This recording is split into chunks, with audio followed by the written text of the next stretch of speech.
What a wonderful crowd. Always want to be in the presence of Jedi Masters like you.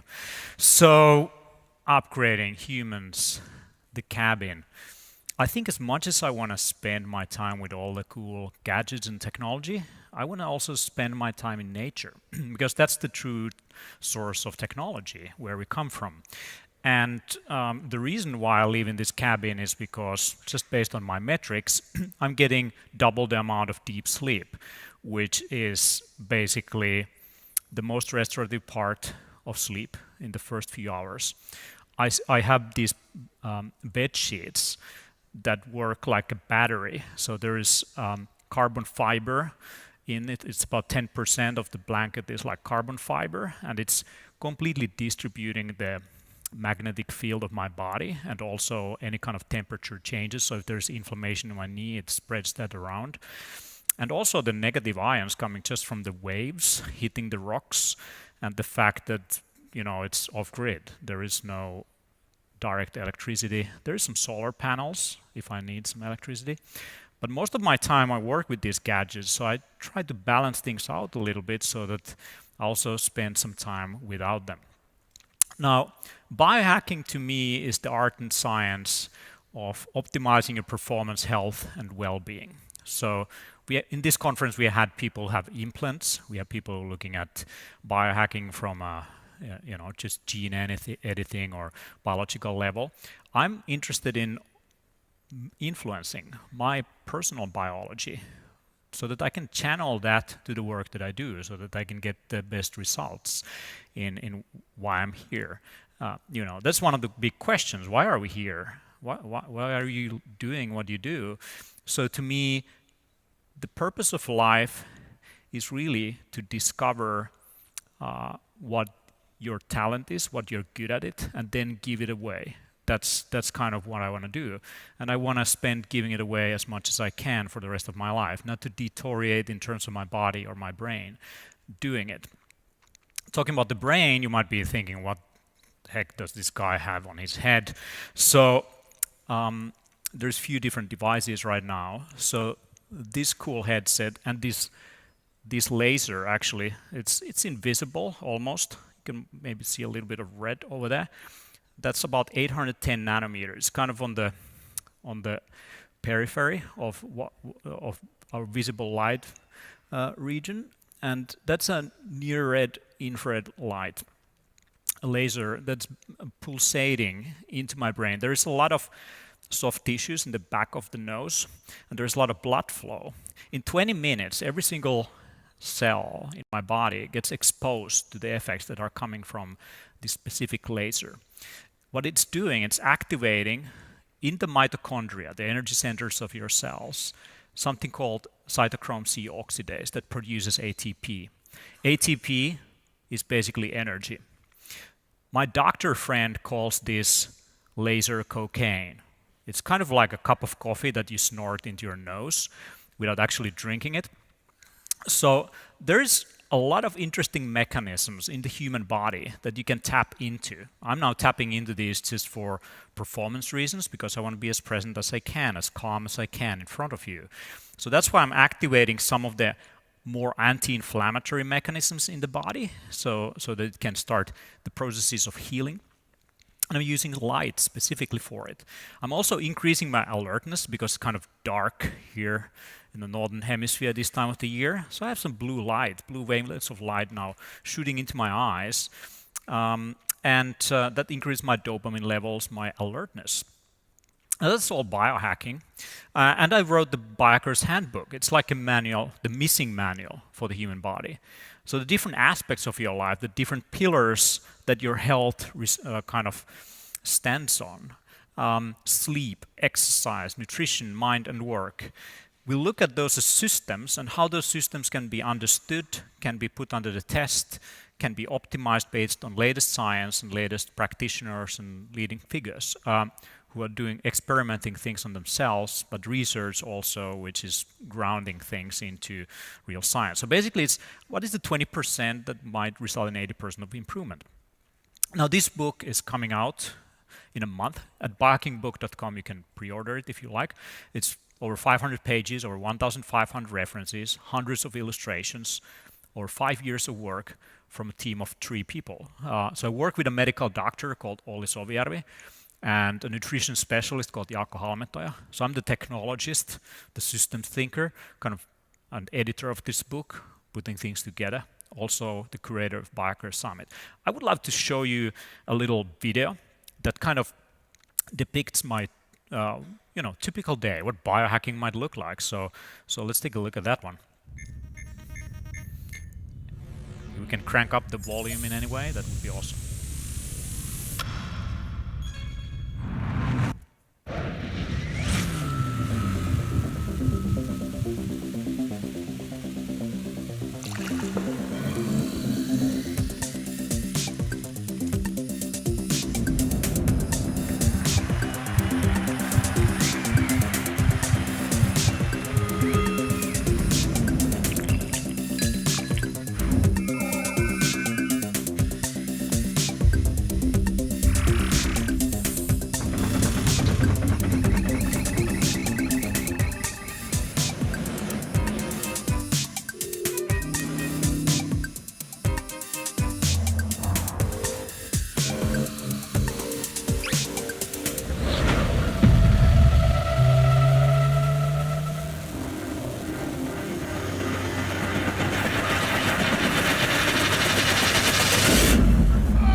When it comes to technology, we are living the best of times and we are also living the worst of times. I think that's been kind of one of the themes of the conference, looking at some of the other keynotes.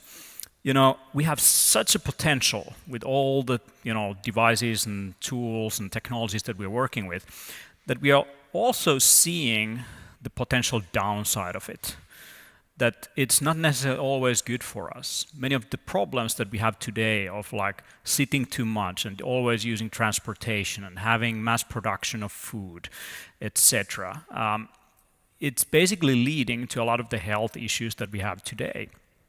Also, when you look at how connected we are, you look at social technology, social media, the data side of things. It's great. I mean, it enables us to analyze things and understand about human behavior like never in human history.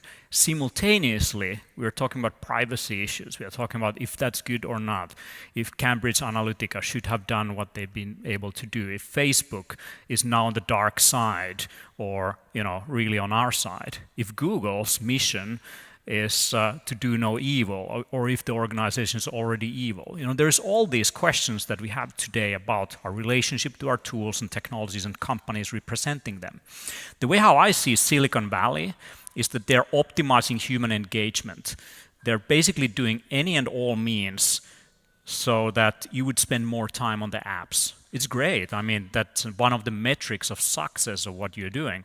Simultaneously, we have people being manipulated based on our very basic primitive human needs to connect, to be also hooked to all these different platforms and games that are helping us to release more dopamine, more oxytocin and so on, that feel closeness with others, but we don't really get what we need from them. We are hooked and we feel that. There's the term limbic resonance that basically describes it comes from a book from 2002 called The Theory of Love, the scientific foundations of love, that our limbic system, our emotional centers are key to our relationships. But when we go online, in terms of limbic resonance, we are not getting everything that we need from there. Now, some services have more limbic resonance than others, So if you compare the engagement on Facebook or to the engagement on Instagram, for example, Instagram is more visual. It's more based on the kind of human interaction. It has the visual means for it. It has higher engagement. It has higher brand engagement. The influencers use that more as their platform of engagement than Facebook, for example, that is more based on text and links. Now, that's kind of where we are heading to now with our virtual reality, mixed reality interfaces, is that we are increasing limbic resonance. So it might be that in the future we get to a point where we don't get as depressed with technology as we do right now, because when you spend time on social media a lot, you kind of are left needing something that is not really fulfilling. And the data shows that people get more depressed when they, get completely addicted to these tools. Now, just looking at the speed at which, all the things on our desktops have moved into our computers, it has completely changed society and the way how we work, how we relate. It's less about the limbic resonance coming from physical interaction with other people. It's also less about using, spatial navigation of our physical environment, where's the book and all that. It's more about everything is an icon on your phone or on your laptop. Now, we are dominated now by the pocket gods. You wake up with it and you go to sleep with it. Nokia's, I come from Finland. The Nokia slogan is connecting people. But what it's really doing, when we look at all these mobile technologies, it's really disconnecting people. It's not really, it's kind of selling us the idea of connection, but it's not true connection. Look at this couple, for example. Is it nice when you go for a dinner with a friend and they're constantly fiddling their phones? Or you want to spend time with your family or your kids and all they want to do is, be on their phones. So we all recognize kind of the problems that is coming out of this. And as much as we glorify the past, when we look at the future, it doesn't look very bright. So in 2016, you might find a picture of your grandpa, and it's a freaking selfie from the 2000s. And everything we are sold on Instagram is kind of like, oh, do I need this? Is this me? We are creating these profiles through which we engage with other people, but we all know it's all fake based on filters. And it's not the true representation of what's going on. And we are because of our mirror cells, we are copying other people. We try to copy other people, but we can't beat them.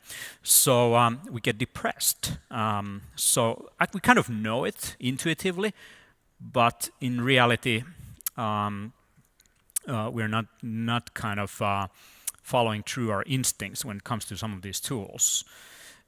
So not getting likes, not getting shares, all of that. It's a false sense of connection. What I try to do is every month I take a week off from social media so that I don't get hooked to these platforms, so that I don't get hooked to likes and shares and comments. It's kind of the same reason why I go, on my rowing boat away from a city environment. City is also a machine. It's an interface to your life. It sells you all these great ideas of profit and jobs and all that, but at the same time, all the noises, all the pollution, everything that's going on in the city environment is kind of making you a little bit more stressed. In Finland, for example, only 4% of people relate themselves as urbanists or cosmopolites who live in cities. So most of them are nature people, but most of them live in cities. So there's something about cities that is not really fulfilling what we need either. So what shapes us? We can look at person-to-person communication, interactions. That's kind of what shapes us. And we can also look at how, our relationship to our tools and things is shaping us.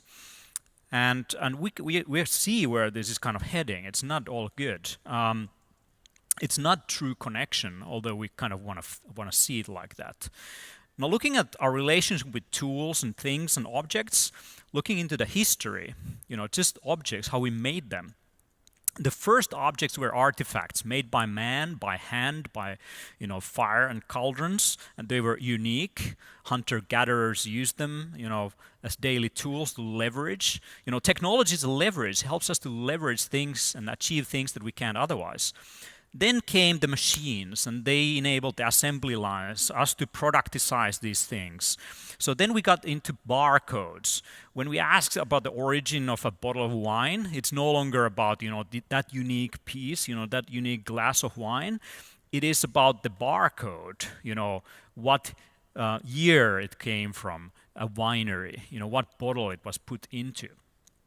And we became consumers of all these products that come from assembly lines when we modularized, human handicraft work, and we moved that to machines. Then, came, the computer systems, the microchips and all that, and we became end users of these gizmos.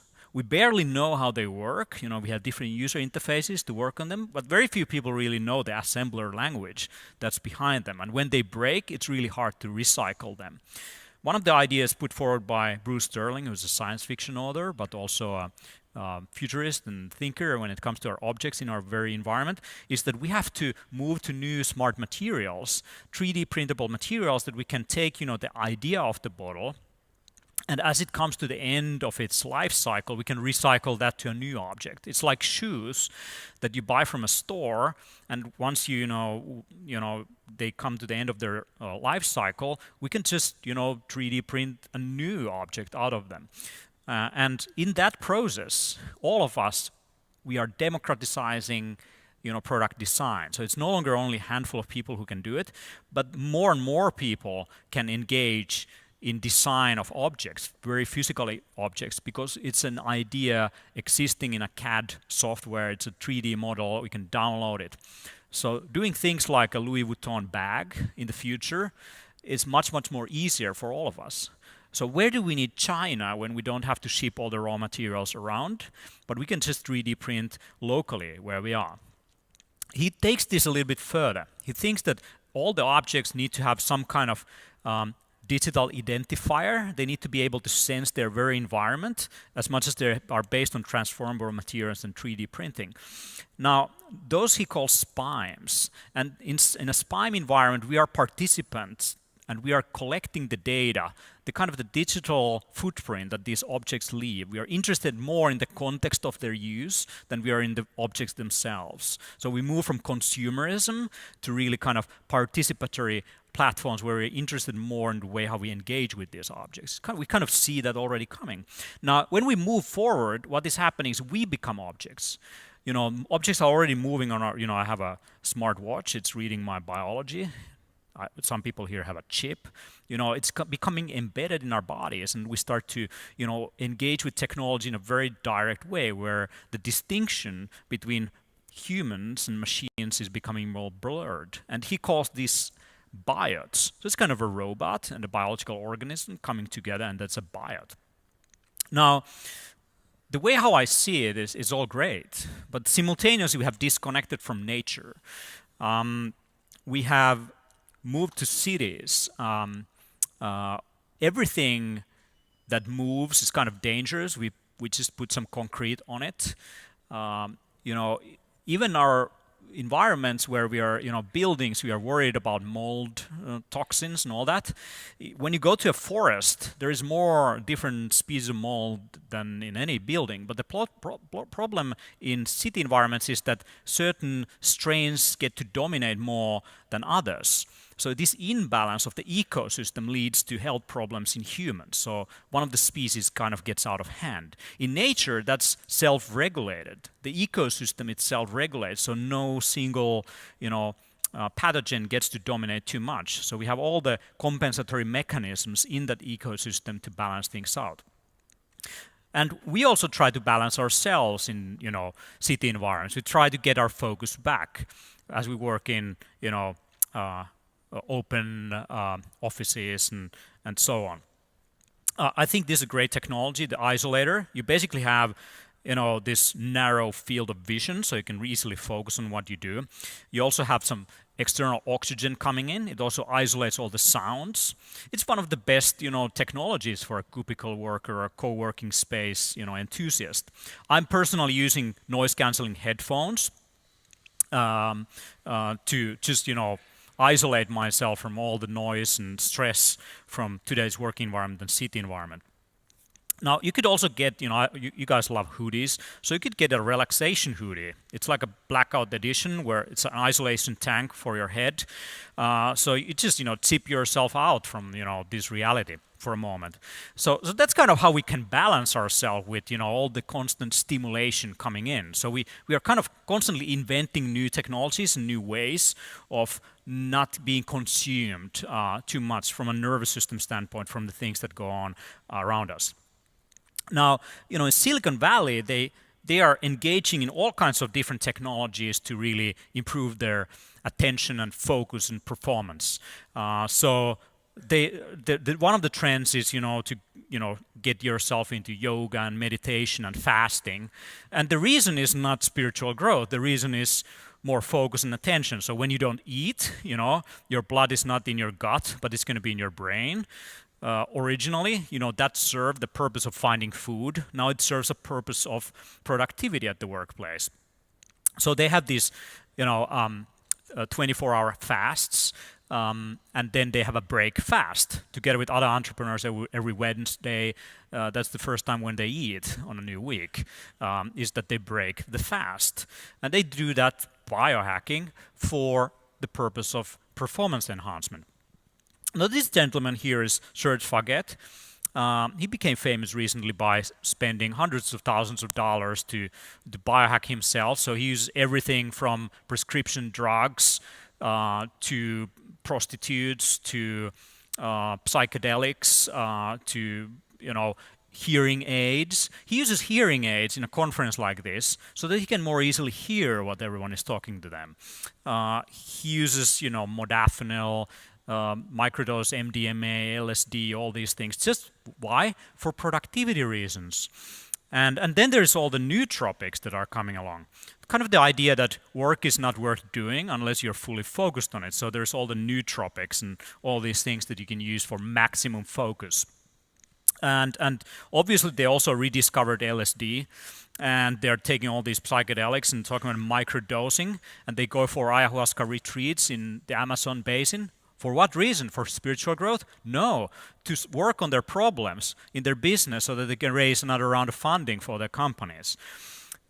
I don't know if this is good either, taking these old sacraments and, then turning them into some, leverages for practical leverages in daily life. But we know from Silicon Valley the history, in the 60s, Steve Jobs, Bill Gates, they were all into this. Steve Jobs has said that LSD reinforces my sense of what is important, creating great things instead of making money, putting things back into the stream of history and human consciousness much as I could. Here is a report, a police report when he was jailed, detained for a moment. Anyway, so I don't see a lot of the biohacking to be kind of positive.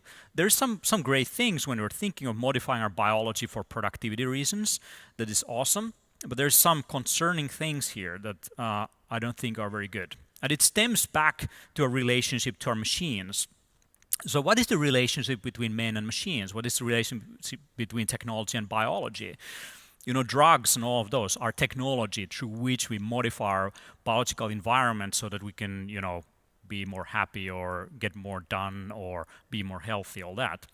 Now, technology, like I said, is a leverage. It helps us to achieve things that we can't otherwise. It's part of Homo sapiens, it's part of our story. Inventing fire, inventing the wheel, inventing the assembly line, the computer, space travel, all that, atomic energy, artificial intelligence. It's part of our journey as a species, is our relationship with our tools. I think technology is an extremely human thing. We give it the purpose. It doesn't do anything without us. Even artificial intelligence requires us as a source to be trained for. And it observes when we do our search histories or we drive our cars. It's observing what we do and it's learning from those patterns of behavior. To become an optimized for technology and artificial intelligence to optimize to what we do, it needs to observe us in a very, very close manner. That's how we get from narrow artificial intelligence into general intelligence, general artificial intelligence, where it's more capable, even kind of expand the envelope, how it's augmenting what we do. And to be able to augment, it needs to understand us better than we understand ourselves. The way how I see is that we are technology. We become what we behold. We shape our tools, and then our tools shape us. Another way to think about it is that technology is a Trojan horse. It promises all these great things, with social technology, the sense of connection. Suddenly we see that, instead of us being the master, the tool became the master. Technology is a useful servant, but a dangerous master. This is an important kind of observation. As much as we work with our tools, we have to be kind of a little bit careful. We have to raise to a higher level to see how it's kind of influencing and working with us, and if it's all good when we work with it. You're a complex system. You are a computer. Now, when something breaks down, you go to the doctor's office, they look at what system is it. Is it the skeletal system, the nervous system, the cardiovascular system? What is it? And they take a microscopic view. They go on the tissue level. They might look at, what's going on in the joint. They might take a macroscopic view where they look at your lifestyle factors, your family history, and, all these things that led into that situation where you're right now. Now, there's different scales of complexity, and they're all connected. And in a way, just like in the universe, what is on the macro scale is also on the micro scale. You go to the center of the atom, you get deep, just empty space. You just expand outside, you get empty space. You have all things interacting with each other. Now, you're a system of systems. There's different layers of systems. You want to optimize this in order to optimize yourself, in order to optimize your relationship to the world and other people. It starts from the foundations, understanding your biology, up to the level of your behavior, and then to the work that you do. We are cybernetic systems. There's certain input of sensory input.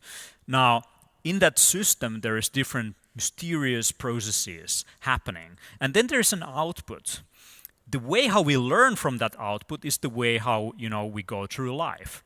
There's a sensory input, you do something, there's an output. You get a feedback loop, and through these feedback loops, you change your behavior, you change the way how you relate or react to that sensory input next time when you face that same situation. Now, this is how we learn throughout life, and this is also how artificial intelligence, in a way, works. It needs sensory input, it needs to learn from it, then it gets a reward or a punishment, and then there's a feedback loop through which it learns, reorganizes the neural network. We are the next platform. Our biology will be the very platform of future technologies. The data sources for this bionic platform can be mapped, can be understood through bioinformatics. So we can dive deep into the human genome, we can look at the RNA protein interactions, we can go to the different biochemical pathways, we can look at circuits and synapses and organs. It's also interesting that we model, we kind of we emulate, we simulate environments in computer systems. We even use the same metaphors, and we use those vice versa. For humans, we see, that we are storing information in our brains, we are transmitting information, and all this. But it's not really like that. Even our models of artificial intelligence are based on neural networks. But these metaphors are not fully describing what's going on biological systems and technological systems. They are not fully alike, but we kind of want to see it. It's the best metaphor we have right now. But through this interaction of understanding biology better, we can improve our technology and our computational systems. And I think systems biology and bioinformatics will be the future of technology as we see it right now. We start to better understand how everything is connected to everything else, and how that information system works. Information is primary. It's in your genes.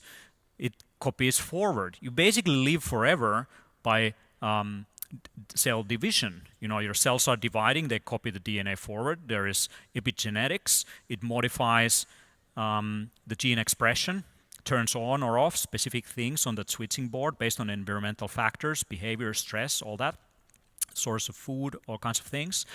And then, eventually your cell divides, gets passed on to a new life, which is your offspring, and that goes on.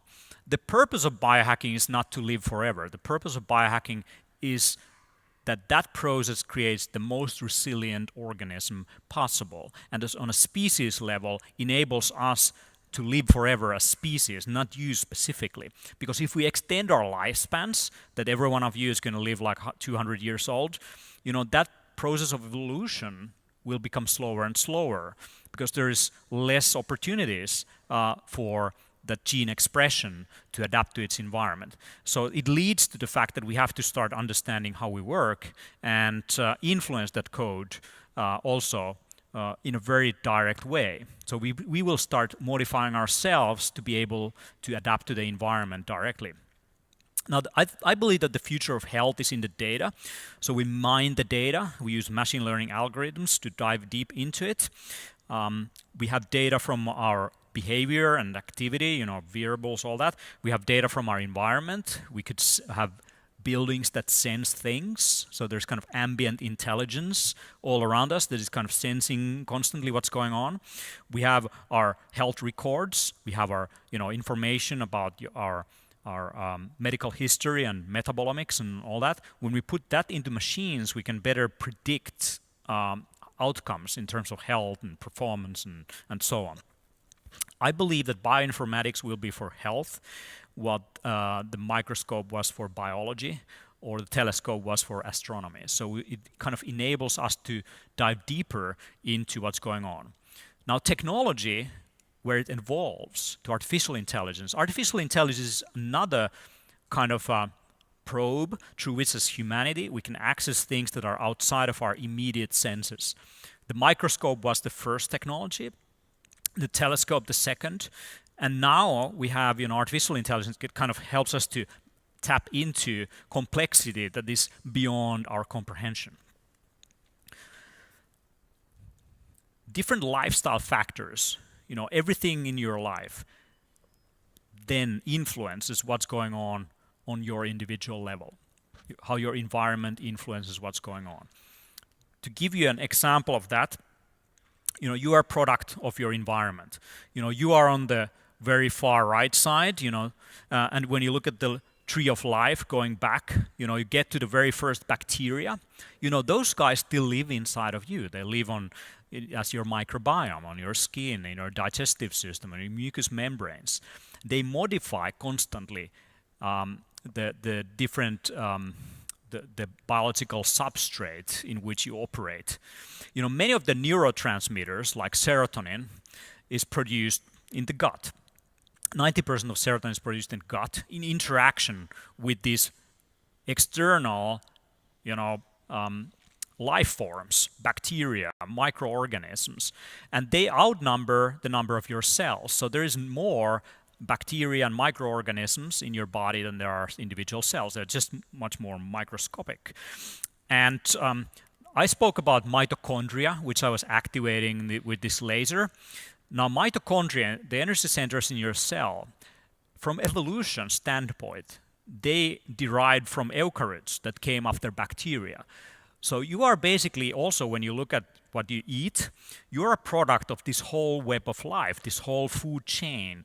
Every single plant, everything you eat has a certain bacterial layer, and that increases the bacterial diversity in your gut. Bacterial diversity has been linked to better health, more improved immune system function. When you start to eat only specific foods, you narrow down the things that you expose yourself to. It's like a building that only exposes, through cleaning agents, eventually to super bugs and bacteria that then takes over the whole building. That's the same thing that easily happens with us. You get bacterial overgrowth, you get candida, things like that, when you are not supporting a healthy diversity in terms of your bacteria environment. Now, to me, health is to be in balance, and imbalance leads to disease. balance in terms of your metabolic pathways, how those function. I know you guys were partying last night. Now here's the way how I work with the metabolic pathway related to alcohol. So you drink ethanol that converts to acetaldehyde in your liver, that gets broken down into acetic acid, basically vinegar, and CO2 and water, which is completely harmless. That process requires glutathione. Glutathione is the master antioxidant in your body that makes some things in your liver harmless. Now that stuff burns out after 2 glasses of alcohol. Now if you were smart, you would be boosting your glutathione levels while you drink by having foods like turkey and eggs and avocados that are kind of bringing you the building blocks for cysteine. Cysteine is an amino acid from which your body produces more glutathione. You could also take glutathione directly by having some liposomal glutathione, etc. So there's many ways, if you understand the biochemical pathways, how you can hack the way things like that are influencing you. Now, if you want to know, this is my cup of coffee. I'm also hacking coffee. Caffeine is great, but US military research shows that drinking 1 cup of coffee is not as effective as having the same amount of caffeine over a period of time in micro doses. So instead of taking 100 milligrams of coffee in one go with a cup of coffee, you take 10 milligrams every hour, and your performance will be better. That's what I'm doing right now. I'm taking my microdosing coffee so that I'm not getting too anxious or too overstimulated, so I can sustain, the benefits of caffeine. I'm also cycling out coffee 1 week a month. I'm without caffeine, because otherwise I increase the number of receptors that are making me drowsy. That's kind of the withdrawal symptoms of caffeine. It's called adenosine. Anyway, there's a lot of hacks that I'm putting into my coffee. I'm not going to get into it. It's all in the book. Genetics. I talked about genetics. I've sequenced my genome, and I know from that standpoint that I have higher need for vitamin D. When I supplement on vitamin D, I'm taking 10 times the amount of normal people. I've also used blood testing to figure out where the serum levels need to be. Now, vitamin D is linked to like 200 to 300 different processes in the body in terms of gene function and also metabolic pathways. For example, when your immune system reacts to a foreign pathogen, when your T cells or killer cells activate to kill that pathogen that's coming in, it needs vitamin D receptor on your cell surfaces to be activated. And that doesn't happen without circulating vitamin D. So in this hemisphere, when there is lack of sunlight, supplementation on that increases your resilience to getting sick. I mean, that's simplified what's going on, but there is more to that story. But understanding how your biology works, you can optimize dosages, you can optimize things that are going into your body so that you can improve what's going on. Now, the balance of biosignals as well.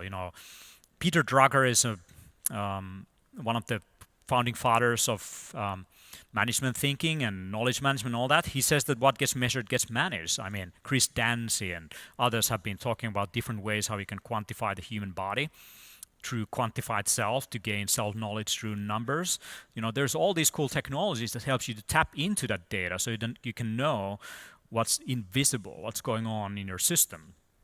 Now, I have the Oura Ring, and this piece of technology is pretty amazing, because it's an indication of the future. We are moving from devices that are just giving you numbers like 10,000 steps or what's your heart rate right now, to actually the device kind of knowing what might be good for you. So we move from self-knowledge to the device knowing you. Just like in the old Microsoft advertisement, this device can know me better than I know myself, and it can help me to become a better human. We all need to become data donors, whatever the privacy says, because this amount of data that we are gathering from the human body, for that to be useful, we need large population data sets so that our algorithms can actually be helpful for us. You're not going to be the only thing that's needed for these algorithms to be able to feed you useful information. So we have to link data sets from different sides of things together. So it's not only sleep data, it's activity data, it's your data from large population studies and all that needs to come together, data from other users on the same platform, so that you can actually build something useful, derive something useful from all those data sets. What I find kind of interesting is that these technologies, they're serving our basic human needs. Fitbits for moving, and you might have Spire for tracking your breathing, or Osmo tracking your drinking, or even Happy Fork that is tracking, how you eat. It's all these basic human behaviors and needs. Somehow we lost. When we were kids, we learned to move, to sit, to stand, to eat, to breathe, and drink. Once we grew old, because of dysfunction of some of these things, we are not active enough. You need a freaking Fitbit to tell you to stand up. You're breathing too shallow way. You need Spire to tell you to take a deep breath. You're eating too fast. Happy Fork is going to tell you, hey, eat slower. Somehow many of the societal problems that we have today is a dysfunction of what it means to be human. And the paradox here and the kind of irony is that you need a freaking device to tell you that you're not living like a human being needs to. So you need to take action. Anyway, so with the Oura Ring, it's telling me how much I slept and how much I got deep sleep. That's how I discovered that I should, not sleep in a city, but on a freaking island. And it tells me about my nervous system recovery throughout the night. I know a lot of things about that. For example, if I take a sauna too late in the evening, my nervous system is going to be too much on the sympathetic nervous system overactivated state. My body temperature will be slightly elevated. It takes 4 hours to return to baseline. But if I actually take my sauna session, not before going to sleep, but maybe 4 hours before going to sleep, there's super compensation where I get more deep sleep, I sleep more soundly, my sleep onset is shorter. So, timing things, how to time exercise, eating, going to a sauna, all these things you can kind of start to discover by using some of these technologies. So I can also tap into my nervous system to understand the balance between the sympathetic and the parasympathetic nervous system activation, how I get recovery throughout the days, what techniques I can use to, get to the homeostasis, get to the balance of things from this standpoint. Now I have this wrist watch, which is basically providing me the data of my stress reactions throughout the day, so I can, better understand what kind of things are influencing it. And I've noticed that if I, take stimulants out of my system once a month and I put adaptogens in, I'm getting, better recovery over time. Hormesis is key for longevity. Hormesis is basically that you stimulate yourself enough, but not too much. You can do that through food by eating things like spices and bitter compounds and so on, which are often stimulating your immune system. In high amounts, those might be toxic, like if you take something like rosemary or thyme. The oils in there are actually toxic to humans in large quantities, but in small amounts are stimulating our immune systems enough that it's giving us a positive response. The same with exercise, the same with cold exposure, the same with heat exposure. All these things are related to hormesis so that you can get into a balance as a human being from your nervous system standpoint. Now you can obviously do all these things simultaneously. You can be in nature, you can be grounded, you can go to a sauna, you can use some intranasal photobiomodulation that I used earlier. You can supplement on some nootropics or whatever, adaptogenic herbs that are gonna speed up your recovery. You can use blue light blocking glasses like I'm wearing right now to reduce the amount of stimulation to your optic nerve. Now, sleep and balance is also key. Many of you probably, work late night, on your computer, being exposed to this blue wavelength of light. Maybe you had alcohol last night. Now, what alcohol also does, it compromises deep sleep. So you don't get the recovery that you get in the first hours of the night. There's the lymphatic system that extends to the brain, and it pumps out toxic byproducts that you accumulate during the day. When you are awake, it's a process of catabolism. It's breaking down your body. When you sleep, you recover. That's the anabolic process through which you rebuild things. What I'm doing with that light, by the way, is to trigger some of those anabolic processes that nature programmed us for. If you don't sleep long enough, you're not getting enough REM sleep. If you're not getting enough REM sleep, you're not codifying the things that you learn throughout the day into long-term memory as effectively. You can take a nap to kind of shorten the path to recovery. Now, there's all cool technologies that you can use. This is called MFIT, that you can help to tap into how much sleep you get, what the sleep components are, how you're getting recovery, what is your resting heart rate. One of the biggest indicators of longevity is to track your morning resting heart rate. Now, taking an example like the melatonin pathway, melatonin is a sleep hormone. Yes, it helps you to sleep, but it's also an anti-inflammatory. It's related to all these processes of anabolism that rebuilds your body. And some people, they take melatonin as a supplement, but it makes more sense to support the metabolic pathway through which your body creates more melatonin. Because if you take melatonin directly, in your pancreas, there is also a receptor for melatonin. And what that does, it inhibits insulin release. So that's the reason why you can sleep 8 hours and not wake up in the middle of the night to eat. A disruption of melatonin cycles can be a disruption of sleeping patterns and feeding patterns that you might be eating at night, for example. And that might be a consequence of being exposed to your mobile phone or tablet or computer too late at night. Now, if you take melatonin as a supplement, some people, which is 30% of the population, are more sensitive to the effects of melatonin. They inhibit insulin more effectively, 65 times more effectively than other population. Now, if you take melatonin like 1 or 2 milligrams at night, you go to sleep, you have some breakfast, some cereal, some orange juice, a piece of bread, you're actually increasing your risk for diabetes with that move, because your pancreas is not releasing insulin to bring down the blood sugar rise. So there's all kinds of things that you need to know when you start to hack your biology with technology. The way how I know some of these things is to track my biomarkers, look at my bloodstream, what's going on there.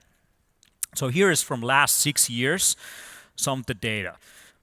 Looking at triglycerides to HDL ratio, which is the heart disease risk, I've been able to drag myself down from risk factors in that sense. Looking at my diabetes risk, I was pre-diabetic when I was a freaking entrepreneur, building my dream and raising venture capital from investors.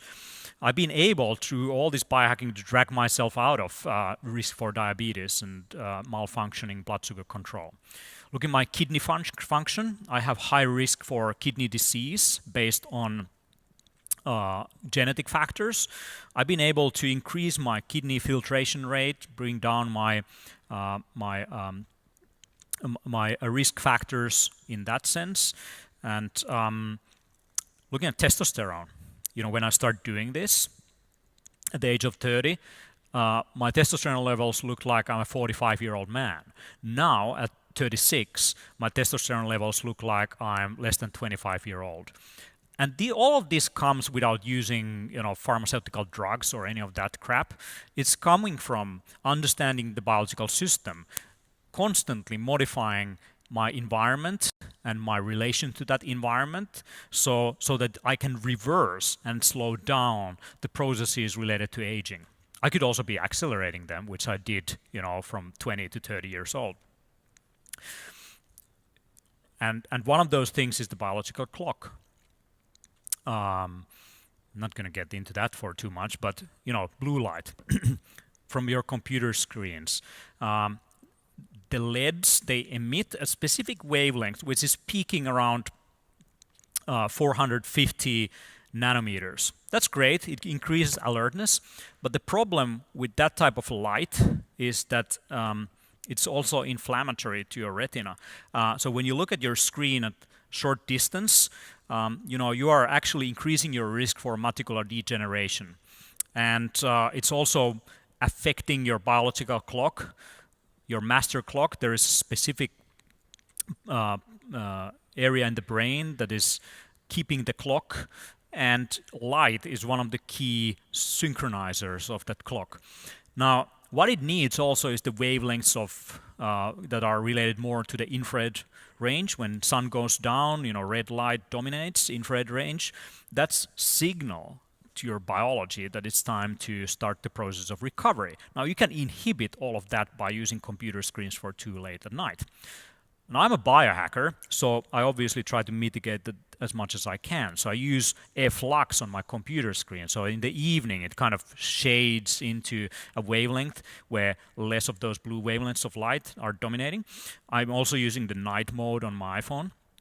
I'm also using blue light blocking glasses. I have programmable lights in my apartment that are changing based on, the sunlight outside. I'm also using that seasonally to extend the day if I want. You can take all of these things and you can bring those things to the workplace. You can, look at your working environment. You can bring in, changes in light environment.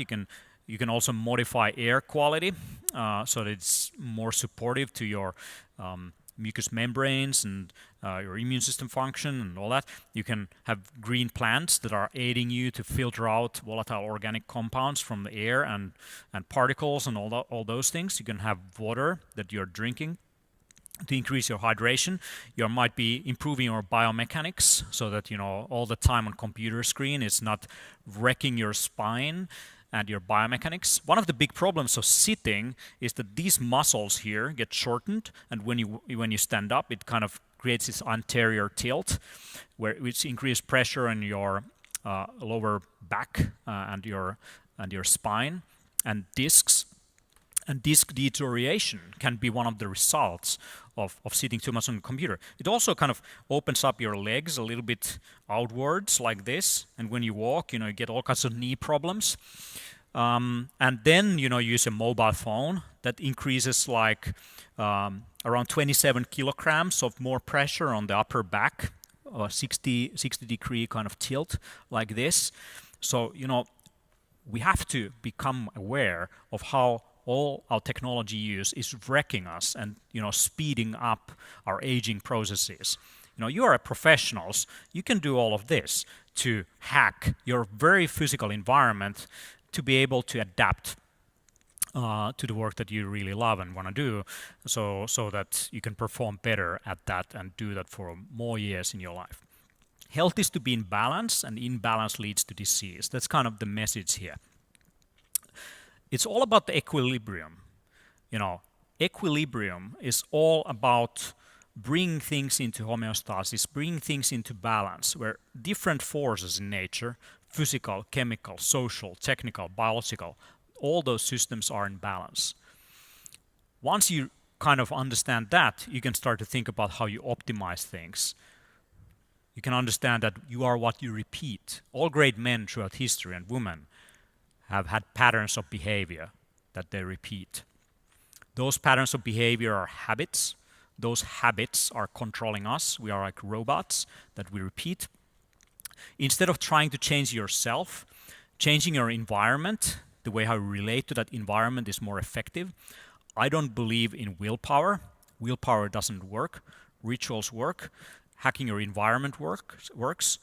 So instead of trying to push yourself to lifestyle hacks, like exercise and nutrition, all that, make it so that you can't do anything else but that. Take example Chris Dancy, getting from a huge fat guy into what he's right now with the help of technology, is to become aware of your relationship to that environment and to your technology and how to use that as your ally. Humans in 2025. Exponential humans. These things have been predicted already in science fiction literature. Vernor Vinge predicted everything that we've been discussing in this conference already, from privacy issues to Internet of Things to augmented reality, IVR that is kind of helping to extend things. Bruce Sterling is one of the science fiction authors I started with. In his book, Schismatrix Plus, he talks about the future where the world will be divided in two groups of people. The other group is the biohackers, the shapers. They alter their body through genetic modification and specialized mental training. Now then there are the mechanists. Those are the quantified selfers. They believe in data. That group modifies their bodies through computer software and cybernetics and external alterations. They are wireheads who live in permanent virtual reality. This is where we are heading to. A humanity that is going beyond where we are right now. We're using everything in our disposal when it comes to technology to take the human species to the next level. We can't help it. We work with our tools, we shape our tools, the tools shape us. And in that process, we are moving to the new industrial era, which is not based on automation, but it's based on augmentation. It's based on the marriage of biological systems and computer systems, of biological intelligence and computer intelligence. Human augmentation is the next big thing. And you will be all, 10, 20 years' time, programming things that are related directly to our biology. And I think it starts with the optic nerve. It's one of the systems that we understand the most. That's what we are hacking now with artificial or virtual reality and mixed reality interfaces. The next step is that we change the human eye into something that is directly communicating to the brain and creating whatever realities we want to. And we can create any kind of limbic resonance we want to once we start to control and master human nervous system input. Mark Weiser, the former chief scientist of Xerox, the founding father of augmented reality, has said that the most profound technologies are those that disappear. They weave themselves into the fabric of everyday life until they are indistinguishable from it. We are moving from evolution by natural selection to evolution by intelligent design, where we are all taking part of that evolutionary process. So if you got anything from this presentation, you are ready. I mean, I know you are already Jedis, but at least now you're a Jedi. You're ready, to go and do your best work.